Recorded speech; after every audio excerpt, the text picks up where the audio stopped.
Joie et tristesse, deux états d'âme qui règnent sur le terrain mythique Wembley Stadium de Lobozongpa.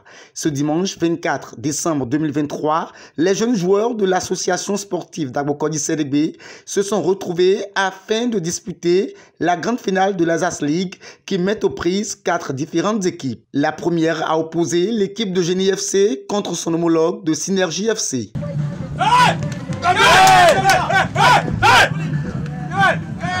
La seconde s'est jouée entre l'équipe tenant du titre Iroko FC et Sagesse FC.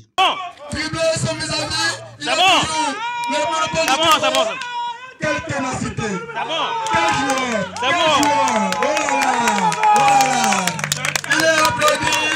Au terme des deux rencontres, l'équipe de Iroko FC remporte à nouveau le titre de champion après avoir totalisé 10 points et celui du meilleur joueur avec Tobias Pomalei. Leur joie est au paroxysme.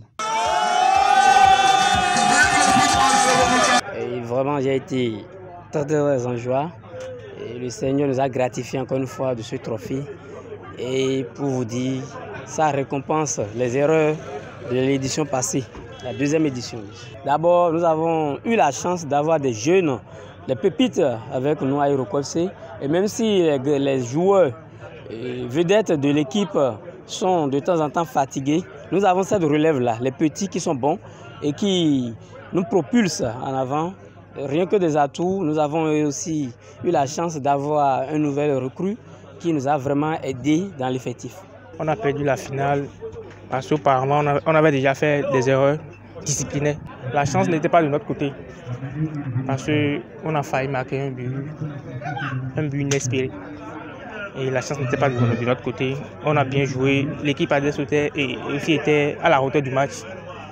Donc c'est Dieu qui en a décidé. La présence de plusieurs autorités politico-sportives a rehaussé l'image de l'événement.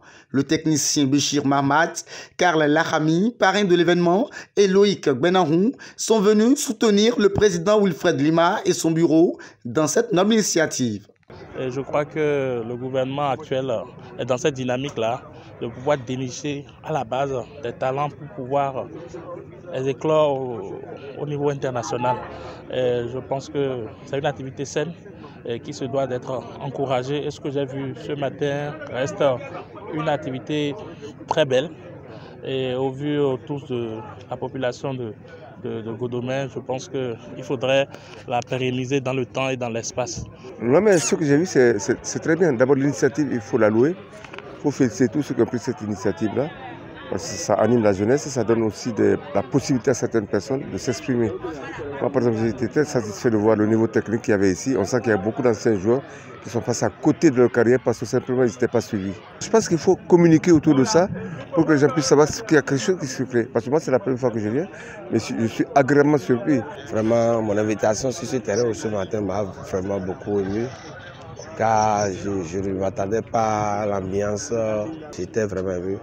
Quand la motivation de toutes les équipes, vraiment ça m'a beaucoup fait plaisir. Le mérite de l'organisation de ce championnat revient au président Wilfred Lima et à tout son bureau exécutif. Le leadership incarné de cet homme lui fait réaliser des merveilles à la tête de l'association. Tant qu'il a fait, rien n'est encore fait. Il y a beaucoup de choses à améliorer. C'est un enfant qui vient d'avoir 3 ans. Donc avec le temps, je pense que on essaiera de corriger au fil des temps, au fil des jours, pour qu'on ait des meilleures organisations pour les années prochaines. Nous allons essayer de rendre plus visible et plus attractif les actes de notre association, afin que désormais nous aurons plus de sponsors, plus de partenariats, plus de monde, et que beaucoup intègrent aussi l'association dans le but de renforcer la visibilité humaine, financière, pour ne pas dire sociale. Ainsi, Iroko FC détient désormais 2 étoiles sur son maillot. L'arbre fétiche se sert de ses forces mystiques pour désarmer ses adversaires. La prochaine édition s'annonce de plus belle.